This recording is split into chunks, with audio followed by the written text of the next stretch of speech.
not an idiot. This line is on fire. This is Pre-Lock Live. And we are back. What's going on, everyone? And welcome inside the DK Live studios for another edition of NHL Pre-Lock Live. Hope everyone's March Madness is off to a good start. Your bracket isn't busted yet. We're going to be talking about hockey, though. We'll be with you for the next 45 minutes or so, breaking down all the action on tonight's 9-game slate, including what goalies and stacks you should target, who you should pay up for, and also who you should fade, equally as important there. I'm Alex Shankowski. Joining me inside the DK Live studio, fellow DK Live editor, Ben Zwyman. Ben, bracket busted yet? Not yet. Still 6 for 6. I don't know what's going on with these 2 games right now, but we'll see. All right. Yeah. Sounds good. It always comes down to the wire, which is, I guess, what you want at the end of the day. Completing here our top line out on the ice, New York is where we go for NHL.com senior fantasy editor Pete Jensen. What's new, Pete? Hey, doing well, guys. Thanks again for having me. And yeah, I'm going with Michigan winning it all this year. We'll see if that happens. Trying to rep the Big Ten pretty well. All right, here we go. Wolverines. I don't know, man. I got Sparty. I think the state of Michigan would be all right with either of those, or maybe the final. Of course, we want you to be a part of the conversation as well. Get us your questions using the hashtag DKLive on Twitter, or just leave a comment right there on the Facebook Live commenting platform. We'll be sure to hit on those in just a little bit. Now, before we get into what teams are in action tonight, let's just do a quick rundown of the news that has come out so far today, because a few items directly impacting tonight's slate. First off, some good news for the Winnipeg Jets, welcoming back center Paul Stastny. Missed 1 game with a lower body injury. We are expecting him to jump right back onto that line with Patrick Laine and Nikolai Ehlers as well. Now the Bruins, they face the Panthers down in Sunrise tonight, have to do so without the services of Captain Zdeno Chara as well as winger Jake DeBrusk. On top of that, Torrey Krug is also a game-time decision, so the Bees could be even thinner on the blue line. And then last but not least, the Predators will be without third liner Calle Jarnkrok for the remainder of the regular season due to an arm injury. Now they're still hoping that he can play in the postseason for the defending Western Conference champions. Not exactly a fantasy stud, but third line penalty killer type guy. Definitely someone that the Predators want out on the ice. So Pete, let's start with you. Which of these storylines are you following along the most, has the most impact in your eyes?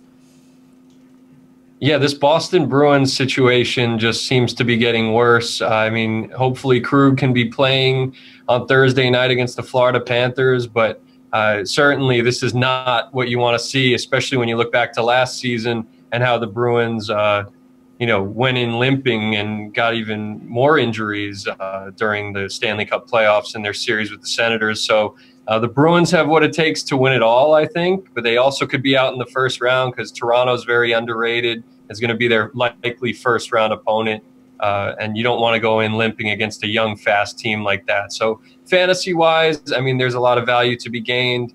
Danton Heinen moved up in the spot of Jake DeBrusk. Nick Holden, we talked about him last week. He still has that value, second power play, and an expanded role at even strength. So I'm just looking at the Bruins and how they are heading into the Stanley Cup playoffs, because they have a chance to go very deep, but not if they have so many injuries. Yeah, Ben, let's look at this Boston news tonight specifically. Now, does this make you want to maybe go after some value on the blue line there? We talked about Nick Holden, Pete brought him up. Right. Or does this now make you want to go with the Panthers, who are facing the Bruins, maybe take advantage of the lack of Chara, potentially Krug as well in the back line? Yeah, I think you're safe playing players from both teams in this matchup. Again, it should be very high scoring. Pete mentioned Danton Heinen. He's sliding in for Jake DeBrusk. He's going to be on the second power play, so obviously a good spot for him. Another guy, Kevin Miller, he's going to be playing on that top pair with Nick Holden. Way cheaper. He's $2,900, so you're going to get great value. He should play around 20 minutes, probably even more, depending on what the status of Torrey Krug is. As far as the Panthers, you mentioned Chara. He's out. Obviously going to be very easy for the Panthers, a lot easier matchup, and you're already wanting to target those players anyway. Again, it helps the Barkovs, Vinny Trocheck, Huberdeau, those guys So I think, yeah, you can roll out pretty much anyone on both rosters in this game. We're also waiting to see as well if this is going to be a matchup of two backup goaltenders. There's potential there. Still waiting on confirmation of whether or not Reimer will be in net for the Panthers. Just one of about 3 goalie situations we're still waiting to monitor. Of course, you can see on the right hand of your screen all those who are confirmed already as they roll in. We will update those live as we get more information. Let's bring up the slate, though, talk a little bit about the 9 games that we are picking from, and then we'll get maybe some of your questions in after that. Now, looking at this slate from an on-ice perspective, aren't a lot of great games tonight. You got Boston and Florida, like we mentioned, and then Columbus at Philadelphia. You see the slate coming up here. Those 2 matchups, really the only 2 games between good playoff caliber teams. You got someone like Nashville actually nearly twice as many points already on the year as the Arizona Coyotes, who they're facing. But hey, bad games in real life can make for great fantasy games to target. And we'll hear from our experts soon on that in terms of what games they're watching intently. I just want to remind you guys, though, to get your questions in, use the hashtag DKLive on Twitter. Leave a question right there on the Facebook Live commenting platform, whether it's about your season-long lineup, you want advice, waiver wire talk, anything you got regarding hockey. We are here to answer it and eager to do that. But it is time now for our games to target. Ben, start us off. What game are you looking at tonight? Okay, I'm looking at the Penguins at the Canadiens. Again, I like a nice balance of superstars and values in this contest. Pens are coming off a tough loss against the Rangers last night in overtime. They need a win. They're in the very tight in the Metro Division. They're playing a putrid Montreal team that prior to Tuesday had allowed 5 goals in 3 of their past 4 games. So you're going to get bad goaltending in this matchup. Antti Niemi is in net, is slated to be in net for the Canadiens. Tristan Jarry was confirmed for the Penguins. Both guys haven't been playing well this season. You're going to get some tired legs from the Penguins, but I still think, again, they need to get this win. So Crosby, in his career against the Canadiens, 40 points in 33 games. Malkin, 42 points in 34 games. And Phil Kessel, 48 points in 55 games against the Canadiens in their careers. So those are your top guys that you're going to be looking at, and obviously they should thrive because, again, Canadiens have been pretty bad this season. As far as Montreal, Brendan Gallagher has been very hot lately. 4 DK points in 5 of his last 7 games. He's at 5,200. And Arturi Leikkanen, young forward, 3 goals in his last 3 games at 3,400. Those are your value guys. So it's you can kind of balance getting those Canadiens players that are low owned, low prices, and then mixing them in with the superstars that are on the Penguins. Yeah, it seems like ever since they made that coaching change, things haven't been working out too well up in Montreal. Pete, what game are you looking at tonight? I really feel adamant about the fact, I think that fantasy owners for season long or DFS need to get one player from the Bruins or the Panthers tonight. I think this is high event hockey to come. Since January 1st, both of these teams rank in the top 10 in the league in goals per game and also in power play percentage. We mentioned the Bruins injuries on defense, certainly with Chara and possibly Krug as well. Also Bergeron, their top defensive forward, is out of the lineup for the rest of the week. So there should be a lot of offense. I fully expect at least 3 goals from each team, possibly even 4 or 5. There are a lot of guys with cheap exposure, with whether it's Holden, Heinen, Matheson for Florida, who we'll get to later, with his power play exposure and his recent production, and also Frank Vetrano, who used to play for the Bruins, now with the Panthers in their top 6 with Vincent Trocheck and Jonathan Huberdeau. So that's a great stacking option for them. So, yeah, try to get some exposure to this. And even spending up for a Brad Marchand, I really like that strategy. Brad Marchand very quietly 3rd in the NHL in points per game this season. So try to load up a little bit on this Florida-Boston game. All right, sounds good. Now, we were going to go to our opening face-off segment at the beginning of the show. That seems to make sense, of course. But we got some questions rolling in, and we want to get those answered right away because that's what we're really, at the end of the day, what we are here for. So, Pete, I'm going to kick this one out to you. It's from Rick Dominy Jr., hopefully a relative of Trick Dominy, I would imagine, a longtime commenter on this show. And it's a simple one. Who are we targeting for a stack tonight? Now, I know this will be a spotlight later on, so you don't have to go through maybe, the entire analysis that we're going to talk about a little bit later on. But really quickly, Pete, who are you looking at to stack tonight?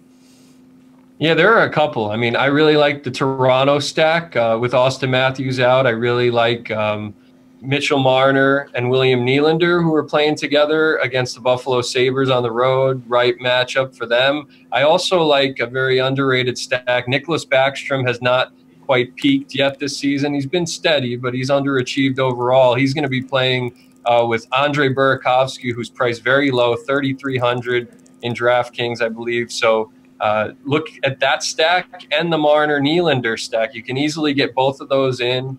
And also, you can build your lineup around those two. So maybe try to get one, possibly two, with a little exposure to Boston and Florida, and I think you'll be well on your way. Ben, any stack in particular jumps out to you? So I'm going to save my stack spotlight for later, keep you guys in suspense. A team that's sort of going to go under the radar on this slate is the Blue Jackets against the Flyers. I like that stack of Alexander Wenberg, Boone Jenner, and Thomas Vanek. Yeah. They're all under the radar pickup at the trade deadline. All he does is score goals. Yeah, and he's a veteran guy, good on the power play, great shot. All of them are relatively cheap. You're going to get them at under 4,400 each of them. Wenberg, in his past 4 games, 6 assists and a goal. He's getting hot. This is a guy last year that had around 70 points and sort of hurt this season, so he's hitting his stride. So you're going to be able to pick him up at a good value tonight. So I like the Blue Jackets. All right, and Travis Cox here wants to know, you can see the question already up there, multiple lineups tonight. Do you need exposure to Pittsburgh? Can you afford to fade Pittsburgh tonight? I don't think you can. Don't think you can avoid to fade them? I don't think you can fade them. I think you have to at least have someone like Malkin, Kessel, or Crosby in your lineup. It's not hard because, again, 9 games, we have a lot of value opening up, like we mentioned in Boston. So I think you need to at least have one of those guys on the Penguins in your lineup. Again, really high ceiling. We saw the Devils I believe last week, throw up 7 goals on the Canadiens. So, yeah. All right, Pete, we're going to kick you this next question here, and Cowboys PCM wants to know about defensemen. Now, he's asking top 3 overall defensemen that you like on this slate. We don't have to go through a full list here, but I'm kind of curious. We talk a lot about maybe paying up for defensemen versus going for value. How is the slate shaping up in your mind in regards to the blue line? I mean, certainly in the 5,000 range, you can get a PK Subban or a Dustin Byfuglien for a decent value in terms of their DraftKings price. You go a little cheaper than that, Keith Yandel, also 5,500. I really like him. I mean, but this slate offers a chance to really go pretty deep. I mean, I mentioned Matheson earlier. OEL for the Coyotes has been very productive during their stretch of the past 16 games where they're among the league leaders in points. He has 11 points over that stretch. He's only 4,500. And then certainly Holden, who we mentioned earlier, with that power play exposure for the depleted Bruins. Those are a couple of defensemen that I would look out for on this slate. Certainly OEL. I don't think a lot of people will be going in the Coyotes' direction against the Predators, but certainly some against the grain value there. Yeah, Oliver Ekman-Larsson for those who might be not as inclined there on the NHL side of things. Let's move now to those opening face-off, like I mentioned. Well, the point of this is we're going to look at 2 high-priced players that you probably can't fit both into your lineup, so it's kind of an either-or situation. We got 2 experts here, so it helps if they disagree, which I think we might have here. So we're looking at on the wing. We're going to go to the wing here. Patrick Laine of the Jets, about as hot as they come in terms of goal scoring, certainly this year. And another guy, used to goal scoring, Mr. 600 himself, Alex Ovechkin. So, Ben, we're going to start with you. Do you like Laine? He's 7,400 against the Blackhawks, or are you going up to 7,900 for Ovi going up against the Islanders? I'm going to pay down for Laine in this spot. I think Ovechkin is a bit of a mirage on this slate. He's coming off of the high of scoring his 600th goal, obviously, but wasn't very good prior to that. In 5 games before that, 11.5 DK points combined, not very good production. He has a high shot volume, of course. Laine still going strong, 13-game point streak. He's got 18 goals during that stretch. He's got a solid matchup against the Blackhawks at home. I just think he provides a better floor than Ovechkin does, and he possesses the ceiling. We know that Laine can get a hat trick in any game. Ovi, more expensive, so you're not really getting, you save a little bit of money, and it's nice to know that Paul Stastny is going to play, so you know that at least Laine has the top center on the Jets centering him. So, yeah, I'm going with lineup. Playmaker back on his line. Now, Pete, higher floor than Alex Ovechkin. We're talking about the most reliable fantasy player over the past decade, more or less. Pete, are you going to stand for that, or are you going with Ovechkin tonight? Yeah, I disagree. I think Ovechkin has a higher floor. He's averaging close to 5 shots on goal in his career against the Islanders with 50 points and 30-plus goals and against those, the division rival, and certainly leads the NHL in shots and goals this season. I think that if Laine finally gets held without a goal here, his floor will be lower than Ovechkin against the Islanders, who are allowing the most goals per game in the league this season, and also have the 3rd worst penalty kill. And we know how dangerous Ovechkin is from that spot on the left circle on the power play. So I like the Capitals in this game. I'm not saying the Islanders aren't going to score 2, but if they take some costly penalties, Ovechkin should and probably will make them pay. Yeah, Ovi's made a home in that off wing, as we like to call it. His office. Little teaser there, because we will have a contrarian style segment later on.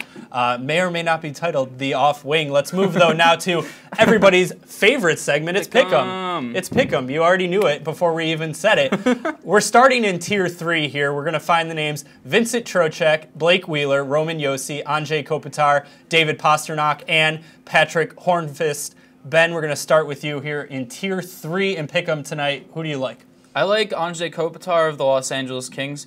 I think, like you mentioned, a lot of lineups will be on those first guys: Roman Josi, Vinny Trocheck, Blake Wheeler, David Pastrnak in the tier. So Kopitar is a solid pivot playing a good matchup against the Red Wings at home.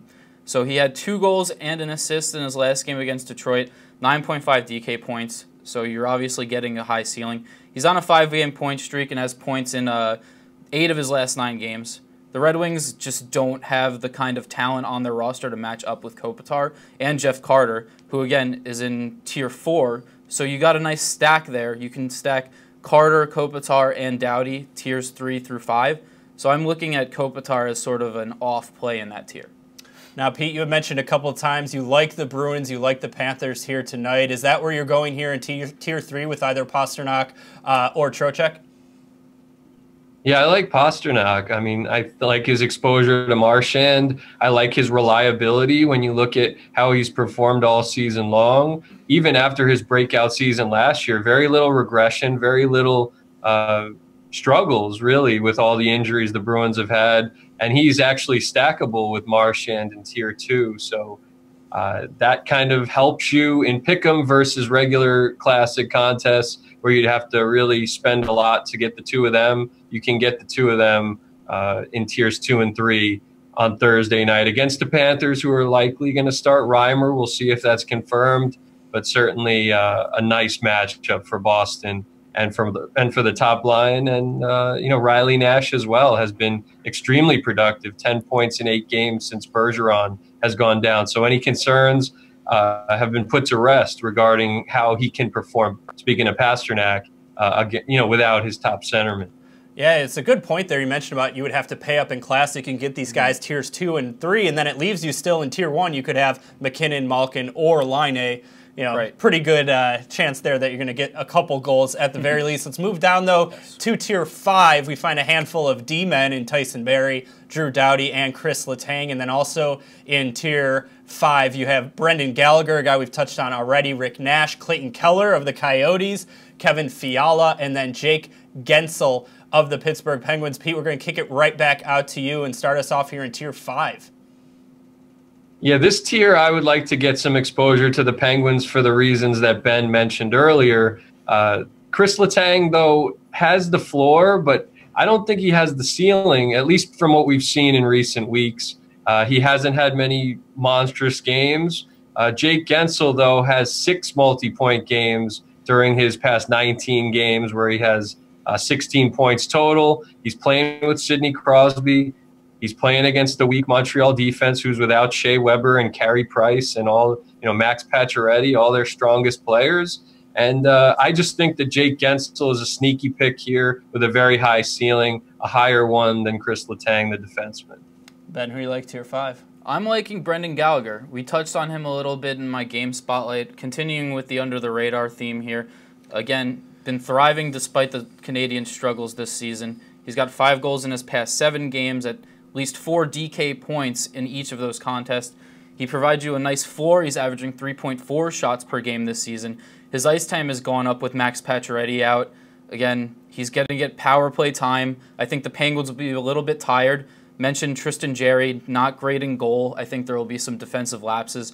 Gallagher plays a very ferocious kind of game, gets into those corners, does the dirty work, gets to the net. So I think, yeah, I'm going with Gallagher. Again, he's going to be sort of under the radar. I don't think his ownership will be very high. It comes down, greasy goals, just getting pucks to the net, get a lot of rubber on the goalie. All right, sounds good. Let's get a quick reminder, though, just of the news that we've been watching so far today as it pertains to tonight's slate. Once again, 9-game slate that we're looking at in the NHL. You got Paul Stastny, acquired by the Winnipeg Jets at the trade deadline, missed last game with a lower body injury. He will be back tonight. We are assuming or waiting for confirmation here. He'll be on a line with Patrick Laine and Nikolai Ehlers. Yes. Lethal line there. Not like Laine really needs anyone else, but then you get a good passer there like Stastny. As far as the Bruins go, though, Chara and DeBrusk both out for tonight's game down in Florida against the Panthers. Torrey Krug, a game time call. We still have yet to await word. I believe that's a 7:30 start. So really pretty good chance that we'll get that before the lineups lock, so you know whether or not a guy like Nick Holden is in even a better position than he is already without Chara. And then we mentioned also Nashville will be without Kelly Yarncroc. Certainly tonight, at least for the end of the regular season, hoping to get him back if his arm injury heals up in time to get him back for the postseason. Let's get some questions in, though. Of course, continue to ask those. Use the hashtag DKLive on Twitter. Leave a comment right there on Facebook Live as well. We'll get to them in a moment. Let's get to the couple that we have right now. Chris Thorne wants us to pick a stack here between Winnipeg, Florida, and Nashville. We hit on a couple of these teams already, Ben, but out of these three, who do you think you would lean toward the most? I think I'm going to lean with the Jets. Again, I'm going with Laine. Like you mentioned, Stastny's back. So I'm going to go with Laine, Stastny, and Nikolai Ehlers. You're going to get a nice mix of salary with all three of them. Stastny's at $5,800, I believe. Like we mentioned, Laine, $7,400. Again, Laine is so hot right now. The Blackhawks, Anton Forsberg is in net on the road. Hasn't been very good. I think the Jets, coming off of a sort of shaky loss their last game against the Predators, so I think they want to bounce back this time around. They're still in that tight Central Division, so I'm definitely going to pay up for that Winnipeg stack tonight. Now, Jacob Trouba also should be returning to tonight's game. He's 5,100. You got Byfuglien at 56. That certainly helps. Anyone on defense that you might be looking at in this matchup for Winnipeg? I think Byfuglien, like you mentioned, he's got the nice floor. He's going to get a lot of shots. He's going to be on the power play. He's one of the one of the leaders in ice time in the league. I believe he plays around over 25 minutes a game. So Byfuglien, to me, has the high floor that you can pair with Laine on the power play. You might pick up some assists in that matchup. And it'll also save you a little bit of money if you don't want to pay up into that 6,000 range with Nikolai Ehlers. Pete, what about you out of those three teams? Who stands out to you as a stacking option?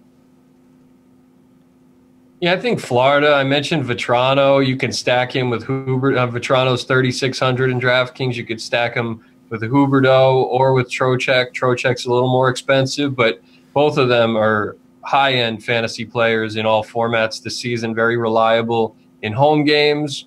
And also the top line. Top line is going to be a little more expensive. You don't have the luxury. I mean, we've seen Dadonov and Bjugstad burst onto the scene, and their prices reflect that. So I would maybe go with the the Vetrano, Huberdeau, Matheson type combination where you get a little bit exposure to both power play units and one of their top two lines. Yeah, Vetrano, a bit of a revenge potentially narrative a little there. Bit. Oh, there we go. Going up against the Bruins. Baby. We didn't touch much on narratives yet tonight. You got Sergei Bobrovsky playing his former team, 9-3-1. We do. As a member of the Blue Jackets.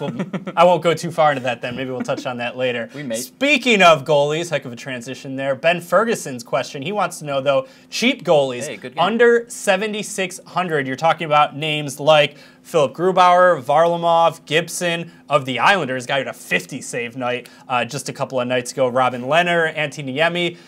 Not a lot of options you might feel confident about, but if you're in a GPP, you're in a tournament, you want to differentiate your lineup here. Ben, who under 7,600 might you feel okay with maybe going in net? I mean, you took the idea right out of my head. Chris Gibson of the Islanders. I like him at home against the Capitals if you're going with a extreme contrarian play. Like you mentioned, he had 50 saves in his last game. We can expect a lot of shots on goal from the Capitals tonight, especially Ovechkin. Like I mentioned, Ovechkin, 2 games against the Islanders, he has no points, a lot of shots. So Gibson's sort of hungry. He's out there trying to prove himself. I like him at 7,200. He's also never played at home. 3 starts so far this year, all on the road. He was 7,100 last game. Price only went up $100 after that 50 save performance. Pete, let's go out to you, though. Who do you like under 7,600 in net tonight? Yeah, Darcy Kemper provides some nice against the grain value. I would not be surprised if Gibson and or Kemper returns value, even in a loss. With the way both of them have been making saves, especially Gibson. But, yeah, Kemper has been great as the backup with the Kings. And then since the trade, he's been efficient as well. And I mentioned the Coyotes are playing really well. They've been playing well at home. They've had a bunch of home games lately. They're comfortable there. Nashville goes out for a couple of key road games against them and the Colorado Avalanche. I wouldn't be surprised to see a letdown from Nashville with how well they've played and all the bounces that have gone their way. I would go for Kemper, 6,900. Why not? And spend elsewhere. The Coyotes are playing really well right now. Yeah, it's a nice price to get in on some value there at 6,900. See what you did there. Don't know what you're talking about. Let's get to our classic mode spotlights, though, for tonight. We're going to stay right in the crease, go right back to goalies. Like I said, you can see the confirmed goalie scrolling on the right side of your screen, but now we'll tell you which of those guys should be in your lineup. Our experts will give not just their top choice overall, but another off-the-board tournament-type selection maybe that could provide some value outside of the guys that we just discussed in that last question. Pete, we'll kick it right back out to you. Who do you like in net overall as your main choice tonight? Yeah, to me, Jonathan Quick is the guy, 8,200 against the Detroit Red Wings. What more can you say about this game is that the Kings need it. I mean, they had a letdown against the Blues. They responded nicely when Quick was in net against the Canucks. He had a shutout on Monday. He has excellent numbers on 2 days rest this season, 11.70, 930 save percentage, couple of shutouts. I just think the urgency is there, and Detroit has been awful lately. 7 straight losses, 6 straight on the road. They're on this marathon stretch where they're playing on the road. They don't have a lot to play for, and the Kings have everything to play for right there in the spot for one of the final spots in the Western Conference. So I would spend up for Quick, if anybody, but there's some great options as well beneath him in terms of price. Yeah, so let's say you're not spending up. Say you wanted to fit in Line A, you wanted to get one of those higher price stacks. If you have to go value in net, who are you looking at? I like Jake Allen. I mean, I think he has one of the best matchups of the night. You look at the Avalanche, they're averaging a full goal per game more at home compared to on the road. They're playing on the road against the Blues, and Jake Allen has shown that urgency. He was the goaltender who stepped in and beat the Kings the other day on the road. Then he beat the Ducks right after that, so he has the groove in his favor, and Carter Hutton's injured, so he has the crease to himself, and Jake Allen has phenomenal numbers down the stretch of the season, especially in March in his career, 23-5-4, 930 save percentage. You remember his strong finish last year. I'm riding Jake Allen right now. He would be, and he's $600 cheaper than Quick. So that would actually be my preferred goalie choice in terms of it's off the board because Jake Allen's had a pretty bad year overall, but I really like his chances against the Avalanche at home. All right, Ben, let's say that you're in a cash game, you're in a head-to-head with one of your buddies. You just need to get a win. You want that solid floor. Who are you looking at tonight? I think it has to be Pekka Rinne. Again, he's likely to start, so monitor the news before puck drop, or lock rather. But Rinne, he hasn't lost since February 15th. That's pretty much a month. A long time ago. Yes, yeah. He's won 9 straight games, 1.78 goals against average, 9.45 save percentage, and 2 shutouts during the stretch. The stretch. He's the clear favorite at this point, I think, for the Vezina Trophy. And again, gets the Coyotes over on the Vasilevsky. Huh? I think so, yeah, right now. But yeah, Rinne, if he's in there, I think you can safely write him in for around 25 to 30 saves and the W tonight. All right, now your value, you're off the board, GPP. Who you like? Well, you already mentioned him. I'm going down Narrative Street. I love Narrative Street. Bobrovsky against his former team, the Flyers. Obviously, you'd like to think he's going to get up for this game. As you mentioned, 9-3-1 in his career against Philly. 1.82 goals against average, 9.35 save percentage. Pair of shutouts in 13 games. Not too bad. Again, take it. Goalie's going to be tough to gauge tonight. I think the guys that we've mentioned, again, these 4 guys are the guys you're going to want to throw into most of your lineups. The Blue Jackets are on a 5-game winning streak. They have 21 goals during the streak, so you know he's going to get goal support. I just think Bobrovsky is the prime guy to pay down for. We mentioned a lot that there are some games. There's 2 games tonight between 2 playoff teams, but other than that, you have a lot of good teams playing really bad teams. How much does that inform your decision on goaltender? I mean, obviously those guys are in a much better position for a win, but maybe not in as much of a position for getting enough shots, getting a lot of work, and then maybe if they let in a goal or 2, it hurts them a little bit. Right. I think you definitely have to take that into consideration, but I don't know if that's the whole story, you know. Bobrovsky, again, the Blue Jackets and the Flyers are both in division, so you're going to get a little bit of division rivalry there, so that's another thing that you need to consider. But again, when you think of goalie, you really need to get into the matchup a lot. So I don't know if you necessarily need to. It's a little cut and dry there. It's tough. Well, we mentioned too, Bobrovsky 9-3-1 against his former team. Didn't really get much of a shot there in Philadelphia before they kind of kicked him to the curb, and he ended up in Columbus. And he did pretty well. I'd say it's worked out pretty well. A couple of Vezinas, so yeah, he's living all right. Let's move though to defensemen. Move up to the blue line. Saving some money tonight at the position, Ben. What do you think? I am going to be saving money for once. Eric Gustafsson of the Blackhawks, he's at 3,400. The Blackhawks might, all signs are pointing to the Blackhawks missing the playoffs for the first time since 2008. But again, they found a gem in Gustafsson. The young Swede, he's tied for 5th among defensemen with 6 points in the month of March. He's coming off back-to-back multi-point games over the weekend against the Boston Bruins. He had a goal and 4 assists in those 2 contests. That's 15 DK points combined. Very high for a defenseman priced that low. Again, it's a pretty decent matchup for the Hawks. They're on 3 days rest. They're on the road, but they've got some rest. And they still have guys like Patrick Kane, Jonathan Taves. Those guys aren't just going to quit on the season.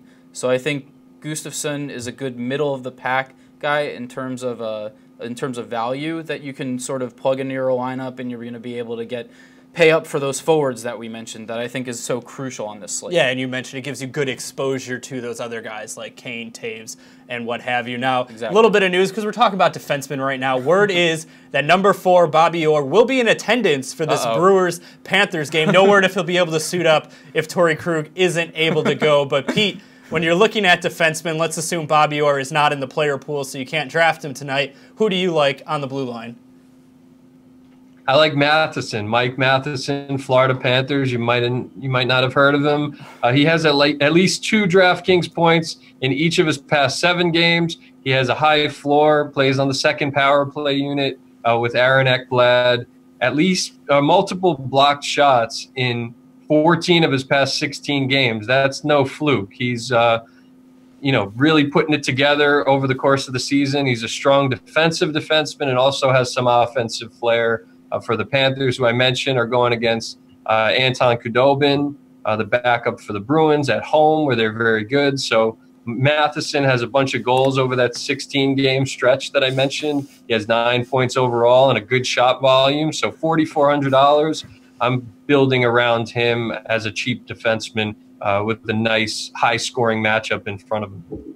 All right, sounds good. Let's move to stacks. It's an area we've talked about quite a bit already just because it's such a key part of, your lineup building strategy. You've got to get the guys that not only score the goal but pick up the assists and everything like that, be it the top line for a team, maybe a value stack, a second or third line, or maybe you go with a power play, include a defenseman, something like that. No matter what, it's going to be a big part of your lineup and can lead to a massive night. So, Pete, let's go back out to you. Who do you like for stacking tonight? I like Mitchell Marner and William Nylander. William Nylander is not usually this cheap. He's $4,900. He's not playing with Austin Matthews, but he is playing with another high-end young forward. He's going to be centering Mitchell Marner, who has had a very strong season, close to 60 points, despite some real ups and downs, playing on the third line for many points in the season. But these guys are playing well right now. Marner's had a couple of multi-point games recently. And I like the matchup against the Buffalo Sabres, who are a liability defensively. And also, you never know what you're going to get from them in net on a night-to-night basis. So stack those two, Marner 6,300, Nylander 4,900. I think that's a stack that you should include in your lineups on this Thursday night. A lot of favorable matchups out there, but that's certainly one that I have my eye on. All right, now before we get to our new segment, I do want to real quickly address something that's going on in the Facebook live chat. If you don't think we're not looking at it, we are looking at it. There is a comment saying Bobby Orr is dead. Bobby Orr is not dead. Nope. We have confirmed. We have computers right here. It's Must pretty have helpful. been a troll. Yeah, in there. pretty helpful to know. Bobby Orr is alive. Like I said, he is at that Panthers game. So if anyone out there saw it in the chat and lost their minds, no, still alive and with us. Anyways, like I said, Back to the stacks. It's always good to get that, back and forth with the viewer. Always like to see that. Time now, though, like I said, for our news segment, we're going to call it the off wing, aka some more contrarian type of plays. If you're in, a GPP or in a tournament and you care more about differentiating yourself from the pack, you don't need to necessarily know who all the guys in really good spots are if you feel those are clear and obvious to you, and you want to hit on some guys that are potentially lower owned. We talked about some lower owned potentially goalies a little bit earlier, but Ben, is there any one player or maybe it's a team just overall that you think they're actually in a better spot than maybe at first glance? I'm going with your Buffalo Sabres. Pete mentioned the I do not own them. They are not mine. Don't hold me accountable for what they may or may not do. So the Sabres, in their first game against the Leafs this season, took them down 5-3 at home. In that game, Sam Reinhart, Ryan O'Reilly, Jason Pominville, Johan Larsson, and defenseman Rasmus Ristolainen all put up at least 2 points. All of those guys are going to cost $6,200 or less. You're going to get great value. The Leafs are going to be forced to start Curtis McElhinney with Freddie Anderson going down with the injury last night. He's likely going to be tired. Toronto is likely going to be tired. They have to go on the road against the big rival. Again, the Sabres are pretty much done for the season, so this is sort of their Stanley Cup, so to speak. This is the kind of game that they get up for. I like mixing in the cheap forwards. Jason Pominville, Johan Larsson, they're playing on the same line. So the goaltend, again, you're going to be able to pay up for goaltending in your stud wings if you mix in these Sabres. They have 4 forwards in their top 6 that are 3,400 or less. So you're going to have a lot of options. You can mix and match there. Pete, what about you? Who do you like as potentially a contrarian play tonight? Yeah, I don't think many people realize that the Coyotes have the 3rd most points in the league behind Nashville and Tampa Bay over the past 16 games. So I'm going with the Coyotes. I think I wouldn't go so far as stacking them necessarily, but you could do a cheap stack with Darcy Kemper, the starting goalie, and Oliver Ekman-Larsson, the cheap defenseman, has 11 points over those 16 games, like I mentioned. You could also, if you are in that middle range, sometimes you're building your lineup and you're kind of stuck guessing with that middle range pick to round out your lineup, maybe a center or someone in the mid 5,000 range. Clayton Keller fits the bill for me from the Coyotes. 14 points in those 16 games. Remember, he got off to that really hot start. I had some really irrelevant fantasy months in between, but he's finishing strong, and he's going to be a major player in fantasy circles for the years to come.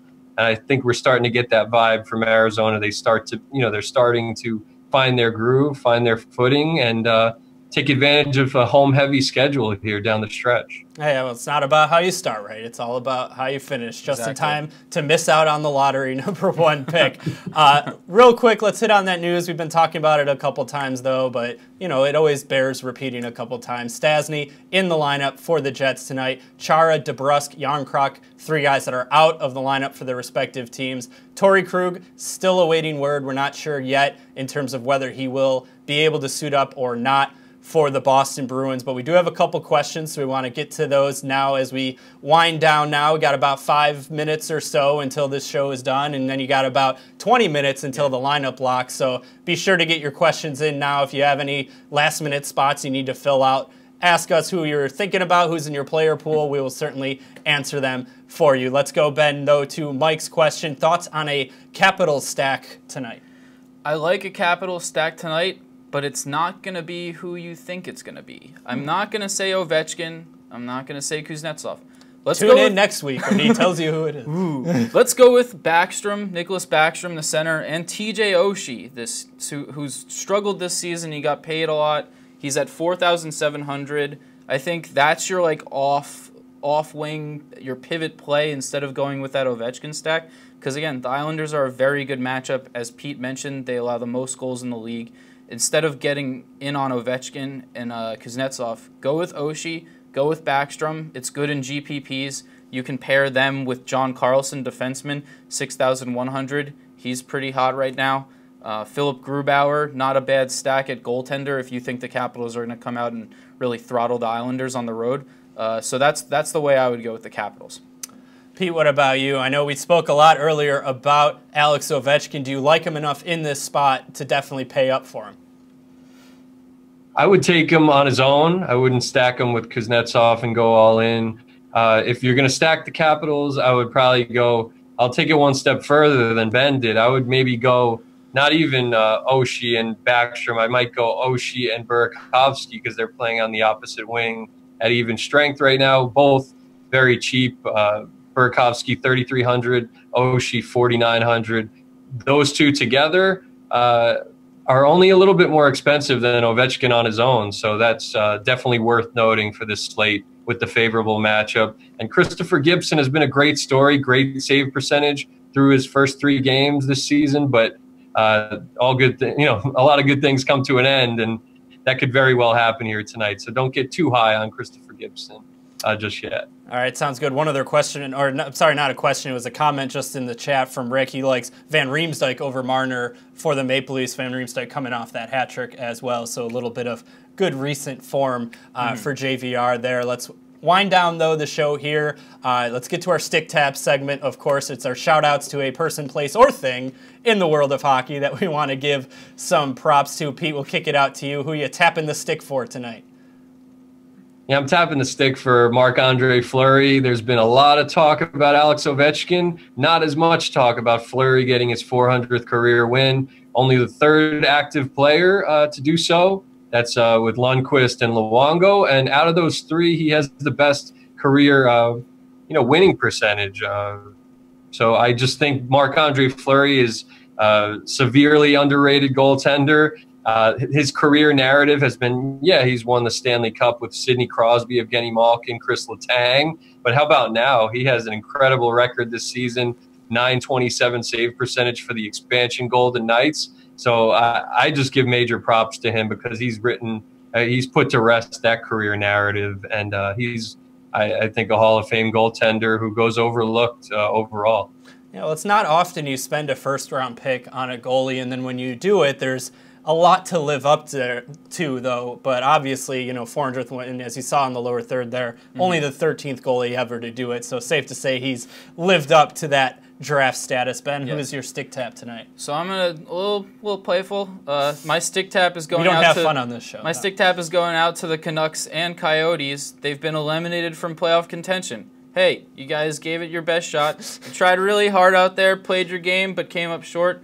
Now you'll be setting your sights on the draft. Rasmus Dahlin is your top guy, so that's the sweepstakes. Good luck, hang tough. We've all been there, right? Hopefully Jim Benning doesn't go full Chiarelli on your franchise. Falling for Dahlin. Let's go. Yes, all in for Dahlin. I'm curious if he's going to wear the birdcage or not in the NHL. I mean, he seems to really like it. He's been wearing it at the World Juniors and then again at the Olympics when he saw limited action there for Team Sweden. My stick tap, it'll be a quick one, is to the Carolina Hurricanes. They're looking for a new GM. They solicited resumes from their fans on Twitter, but if you clicked on the link, well, I'm not sure if I want to give up what exactly is on that link. I might just tell you to go out onto the Carolina Hurricanes Twitter page, find it, click it, have a good laugh. We'll all have I already some applied. Fun. Yeah, I already got the resume in. I mean, we've hit on a couple guys on this show in the past, so that's a pretty good top of the resume builder right there. That's going to do it for our show. Like I said, you got 6 minutes. I'm sorry about that. 16 minutes, rather, until the lineup's locked. So get those in. You can go back. Maybe you just want to hear what goalies we like or something like that. You can jump around a little bit on this show. Get Pete's thoughts, get Ben's thoughts on them before setting your lineup. As always, tell your friends as well. Be sure to join us every Thursday breaking down that night's hockey action. The basketball crew will be back on tomorrow talking hoops, yada, yada, yada. Be sure to check that out as well. For Pete Jensen, Ben Zwyman, I'm Alex Jankowski saying we will see you next time. Enjoy the madness.